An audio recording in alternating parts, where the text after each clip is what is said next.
Hello everybody, how is everybody tonight? Thank you for watching my video and my cooking demonstration. Thank you to the Mastic Mauritius Public Library, and Debbie, thank you always for having me.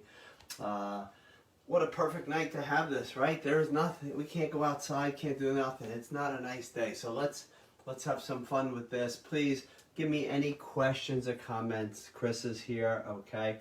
The reason I'm doing this one for tonight is because it's Italian Heritage Night, or month I should say, and I did this early summer, this class, with some chefs over in Rome, Italy, virtually, and I thought it'd be perfect for tonight, so that's why we are doing this. So the first thing I do want to do, I just want to heat up a little bit of olive oil, and then when you have questions, please put it in there. Emily said hello. Hello, Emily. Okay, so the first thing what you want to do is kind of almost like, well, right now, you just put some olive oil in here, just enough to kind of coat the bottom of the pan. But as soon as it starts getting hot, what we're going to do is we're going to tilt this here. We're actually going to kind of deep fry the garlic, okay? It will give it such a really nice aroma, okay? And it really does help this dish out. When I first started learning this dish, and they said, this is the one that we're going to do, because we teach them something, they teach us something. I said to Chris, I said, I think it might be kind of boring. I said, because it's really rosemary, chickpeas, and pasta. I said, how good can it be? We finished it, and it was really, really good. And I'm going to show you how to take this dish and turn it into two different dishes, okay? So I'm going to show you the first one, and then the same dish, when you have leftovers, you can make it something totally different, okay? Give this a little second here. Yes, Chris? Emily said hello. I made this for my family because I saw you do it. I know, you know what? I remembered, Emily, that you did do this class a while back. So yes, we did this during the summer, and you saw me do it at another library. So, but it comes out really, really good. It's got chickpeas in here. Chickpeas, very, very healthy for you. So I'm just going to get the garlic ready. What I actually do is I just kind of smash the garlic just a little bit and put that into the olive oil. And then I'm going to put a few red pepper flakes. Okay, so I'm just going to take this garlic here. 2 to 3 cloves, okay, depending on the size. I'm taking all 3 of these and just give them a little crack.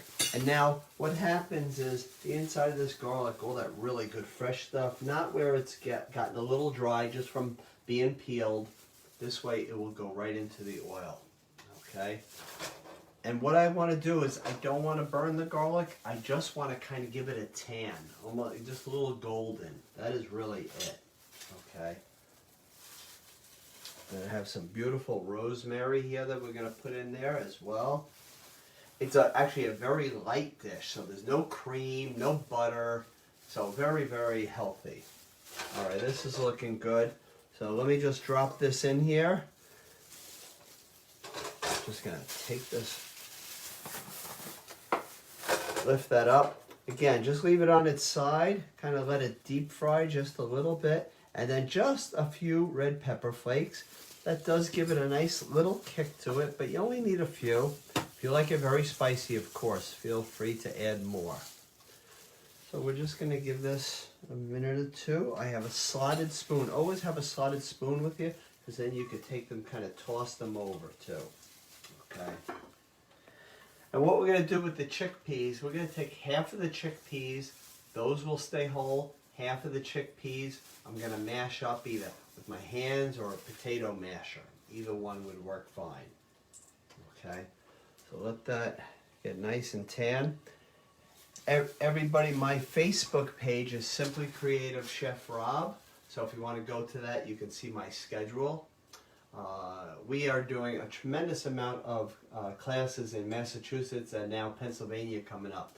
So, and don't be afraid to go to their library to watch them too, because they want attendance just like everybody at all the libraries. That's the way it's going to be probably for a while now. Okay. I hope everybody's staying safe out there and everybody's healthy. So, just giving this a little chance to get golden. Again, I don't want to burn it because that will really change the taste of this dish. Okay.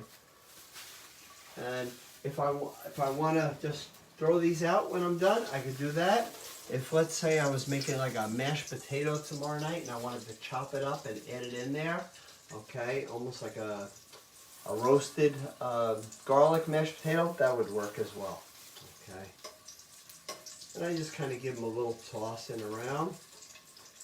I'm going to, while we are waiting for this, I'm just going to take half of the chickpeas with my gloves. Okay. And I'm going to use some of the liquid as well. And that will give it the nice creaminess in there, along with some of the reserved pasta water. So I'm just going to turn that for a second, put it back there. So what I'm doing with the chickpeas, if you could see, I am just mashing these and getting them really, really small. But then you leave some whole, because the ones whole will, you get those nice big pieces out of it. And then later on when I make another dish, they're going to be nice and crisp. So they will come out really good. If anybody wants to watch a Facebook class tomorrow, it's great for children, great for adults. It is at the Weston Public Library in Massachusetts at 1 o'clock. And we're doing an apple pie bread, and it has a streusel topping on it. So that is one that we have not done this year. Okay. Okay. And how is this? Okay, they're just about blonde. Okay, I'm going to hold one up so Chris can kind of film that. Okay.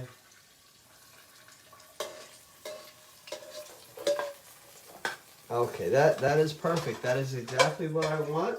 So now I am just going to put these right here on the side because maybe I'll use them. So I am going to add in my chickpeas right now. Okay, so I'm adding my mashed ones. And I'm going to add in about half of the juice, okay, of the chickpeas. I am just going to lower this down a little bit. Going to give it a nice stir. Stir this really good. I'm going to put in about 1.5 tablespoons of kosher salt. The salt will give it some nice flavor, bring out all the flavors in it. Yes, Chris? Emily said I put mine in the food processor because I make dry chickpeas. Oh, absolutely. Yes, that would work great. Okay, so I have the chickpeas, I have the kosher salt. Now I want to add the rosemary. The rosemary, just take the little herb, take it right off here. Now, what does rosemary taste like? It's like no other herb at all. Okay, it actually has like a woodsy type aroma, almost like a pine, almost a little bit of sage, a little mint. It's kind of all mixed up in that family there. Has like a little lavender and pine. So it's really good with chicken. It is really good with pasta. Pork you can use it with. Okay, so I am just going to chop that up. Just going to chop this nice and small here. Turn that up just a little bit. And please send us in some questions or any comments. We have a class coming up on December 12th, and it's at many libraries, and it'll be on our Facebook page, Simply Creative Chef Rob, and we are doing 3 different type cookie recipes, and that is on December 12th at 12 o'clock, so if you want to watch that, feel free. I'm putting in the rosemary, okay, just maybe need just a little bit more. I need about 3 tablespoons of the fresh rosemary. I really like the fusilli pasta with this. I think it comes out really good in this dish. That was the one, how we were taught this one, so we said let's just stick with it, and then when I turn it into another dish in a little while, you'll see why. It's really perfect. Patty X, can you freeze rosemary? Can you freeze her? Yeah, what you could do is take the rosemary and put it almost like one of those shrink wrap machines, like, okay? It'll stay fine. Better than the dried rosemary. The dried rosemary just, it's almost like branches. It's not really, I don't like it really at all to use. And you can usually get them either 99 or $1.99, depending on the size pack at the store and the supermarket that you do go to. Okay. So I'm just chopping this really good here. Now the fusilli pasta, just cook about 2 to 3 minutes less than the package says, okay? Because when you add it in here, it's going to cook a little more too, okay? So if you could see, it kind of gets like a nice creaminess, starting to look like a creaminess in here, okay? And this is a really simple dish. You could add chicken to this, you could add shrimp to it, any type of vegetable, that would be good. So what I'm going to do right now, I have some reserved fusilli pasta here, and I'm going to start adding it into this, and then I will thin it out, not with cream, not with butter, but with the reserved salted pasta water. Okay, it's very starchy, but has a lot of flavor, but that is your starch, so it's not very heavy. Okay, and this dish here is for 1 pound of pasta, and you could get about 6 to 8 servings, depending on how large of a serving you want to give. This is perfect with a salad. Okay. Let me get the rest of this out. And now you want to make sure that this gets really tossed really well.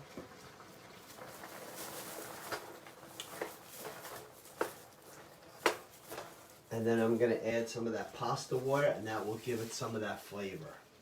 So we did this back in, reserve about 1 cup's worth, okay? We did this class back in, I think it was June, Chris, we did this one. And we had a great time doing it.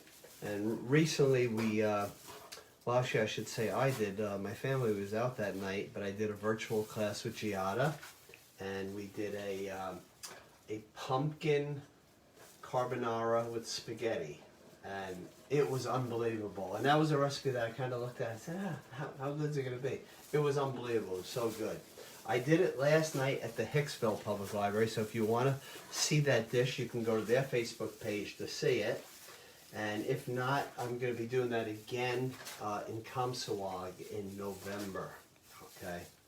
So we're just going to let this cook down, reduce down just a little bit. Okay, and then what I'm going to do, as that's cooking, I'm just going to take my other saute pan here, and I'm just going to drizzle just a little bit of olive oil in here, and we're going to, oh, that's great, I love when I finish the bottles, but it usually means I got to go buy another bottle, right? Okay, you do want to let it reduce down just a little bit, okay?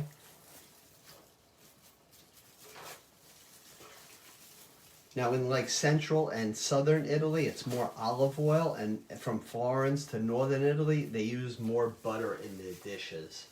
That's how it tends to go. And then a couple weeks ago, we did it was a Friday night. It was my wife, my son. We did a cooking class with Valerie Bertinelli, and we did a chicken wing, that dish. It's like a cherry cola soda barbecue sauce chicken wing. It was really good. Tasted very good. Okay, so that is just about done there. So what I'm going to do is I'm going to switch pans here. I'm going to get the olive oil nice and hot here. Take this out right here. And if you always like a little more heat, you can add a little bit on here. You really do not need any cheese on this, okay? I know some of you are probably saying, gotta have my cheese on my pasta. But try it first, and you probably won't put it on there. If you're that real cheese lover, you'll probably say, all right, I gotta do it anyway.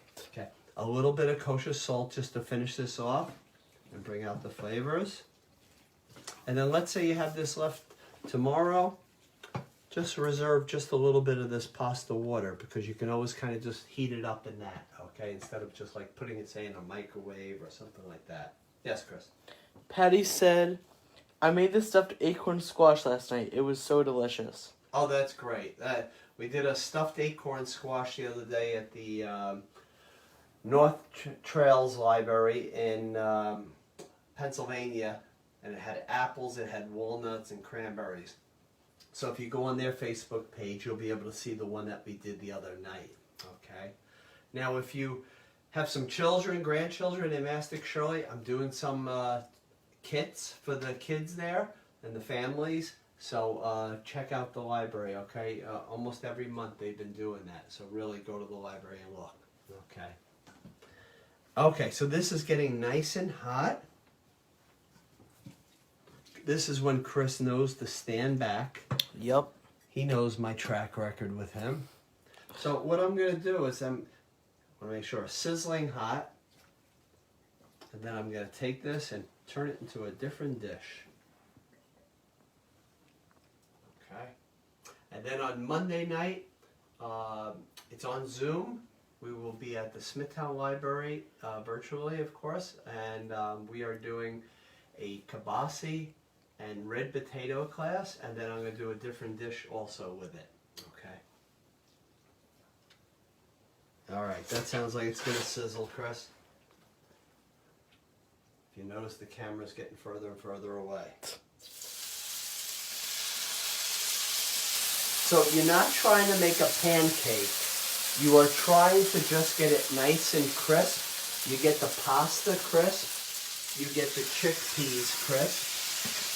Okay, I like to just drain any of the liquid, because if you had this the next day, the liquid would be absorbed in the pasta and you wouldn't have to use a bowl like this and kind of tilt it to get any liquid out.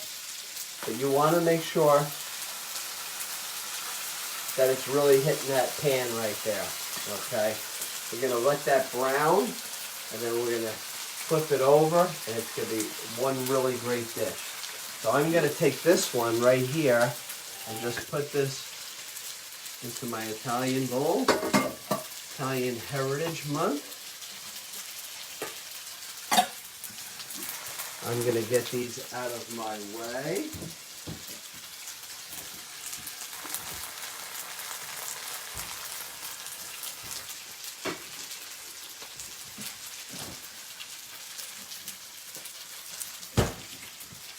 And while this is getting crisp, what I'm going to do is I want to start working on my Raspberry Ricotta Mousse. Okay. So the first thing I want to do is take a 1/4 cup of ricotta.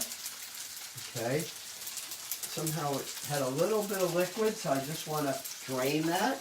You can always put it in a strainer ahead of time. Okay, so I'm just putting that in. And what I want to do is put the Cuisinart on and just pulse it, okay, for about 20 seconds.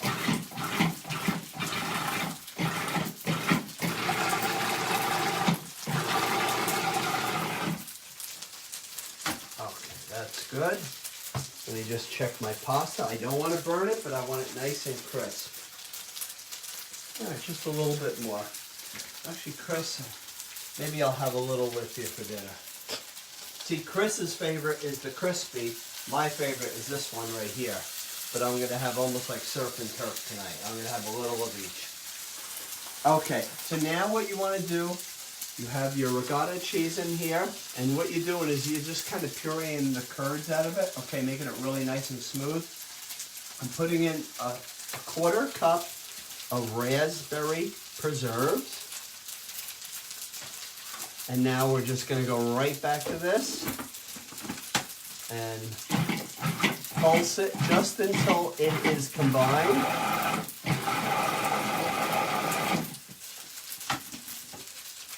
Okay, so you will get a mixture just like that. So it's a little bit loose because the jam is a little bit loose.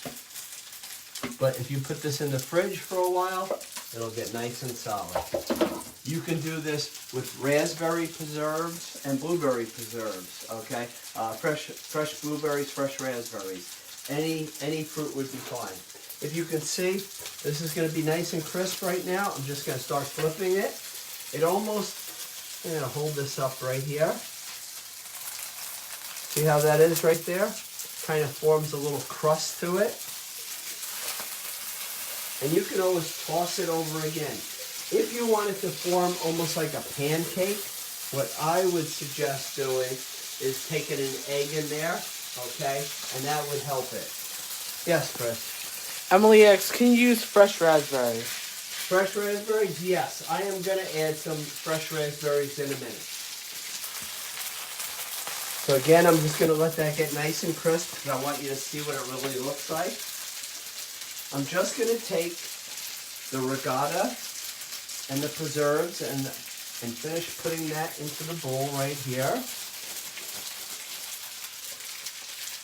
See, I have a little bit left in here, so I'm just going to take my gloves, scoop this all out because you don't want to miss any. And then I have to make some whipped cream. I want to make some fresh whipped cream. So if you want to do it really quickly, what you want to do is put the beaters into the freezer, put the heavy cream into the freezer, put the bowl into the freezer, and it will whip a lot quicker, okay? So I am just going to pour in a half cup of the cream. This is nice and cold, but my bowl and my beaters are because I have to be here with you. Okay, so while that is going, I'm just going to switch this here.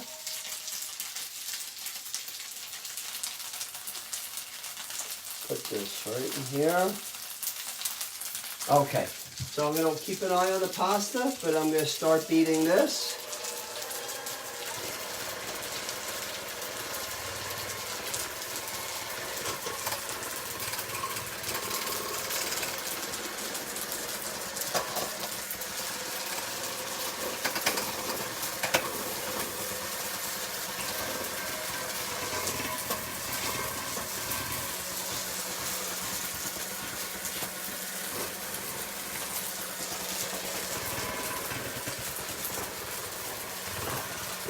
I'm also going to put in 1.5 tablespoons of powdered sugar.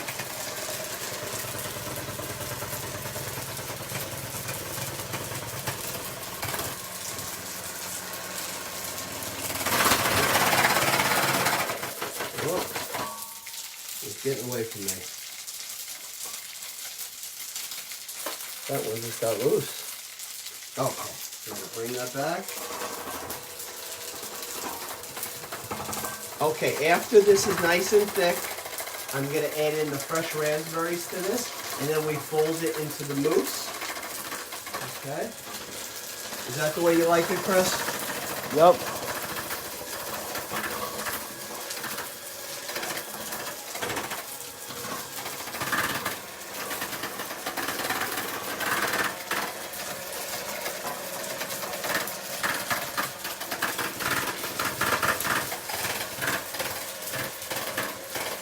And then on Tuesday at 2 o'clock at the Levittown Library, I'm going to be doing a German apple cake, and it's on their Zoom. So if you want to watch that, you can go to that page. That's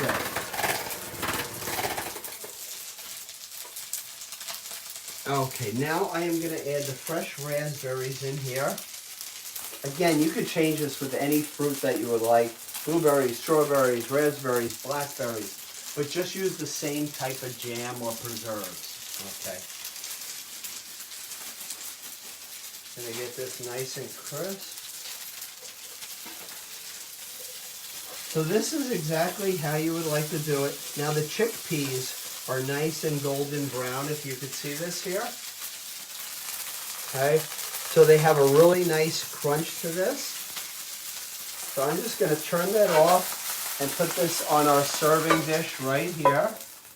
Okay, and then you have a totally different dish. Yes? Joni said it looks delicious. Thank you. Thank you.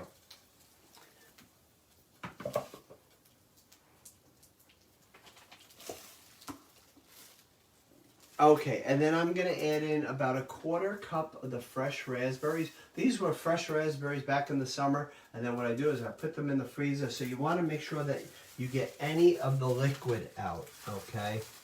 Very important because you don't want it loose. As you can see, when you freeze them, a lot of liquid will come out of them. But right now the berries are not that great.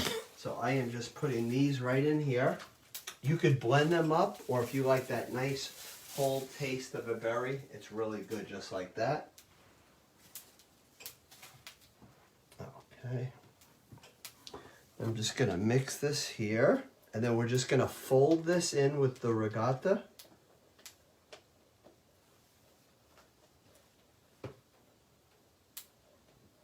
It's a quiet class out there tonight. Yeah. Just want to make sure that all the berries are in with the cream. See how that is? It does loosen up the heavy cream, but put it in the refrigerator for about an hour and it will be nice and solid.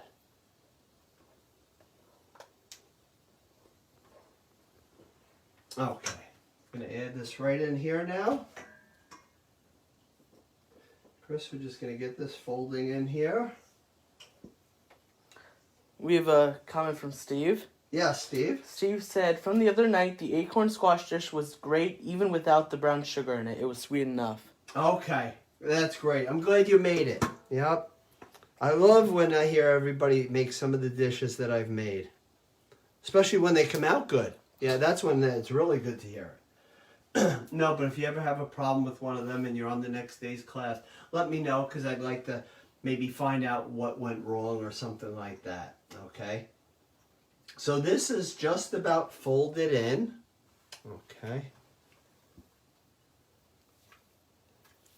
just make sure all of I could see like it's a little darker here and a little red here. Just make sure it's really nice and folded. And then next Wednesday night I am doing I'm at Kamsawag and I'm doing chicken paprikash and dumplings. Okay. Emily asks, so if I use blueberries, I have to use blueberry preserves? I think it helps it along. I think it makes it that burst of blueberry flavor. Okay, so I would really do that.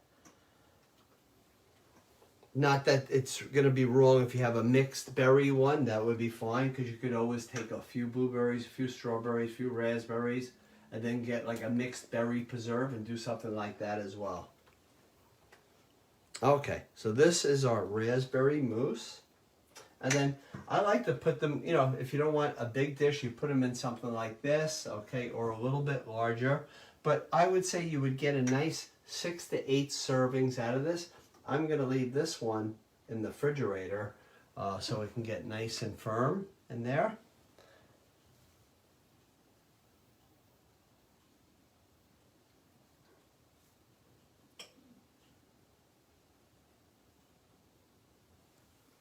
And then just like I was saying before, our cookie class that we have coming up in December 12th at 12 noon, you could bake along with me and do these 3 different cookies.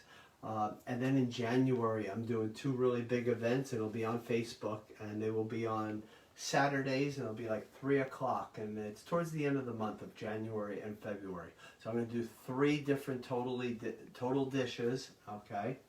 Yes, Chris? Emily said yummy. Yummy. Yep. And it's going to be all different things. And I'm working on a German one right now. So I'm going to do like a chicken schnitzel and maybe like a slow cooker sauerbraten. So I have that, you know, planning to do soon. Right now, it seems most libraries are booking for baking and a lot of the pumpkin. And I always talk about the pumpkin shortage. If you live here on Long Island, I was at a King Cullen yesterday and they had 4 different brands of it. So they had plenty of it. And now they're probably out because of you. Yeah, they might be out because of me. Yeah, at least the one in Hampton Bays, right?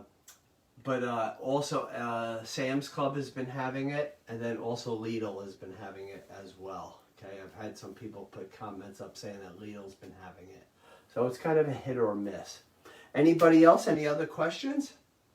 No, don't see any. Now we have 2 more classes for this year at the Mastic Merchants Public Library. And one is in November and the other will be in December.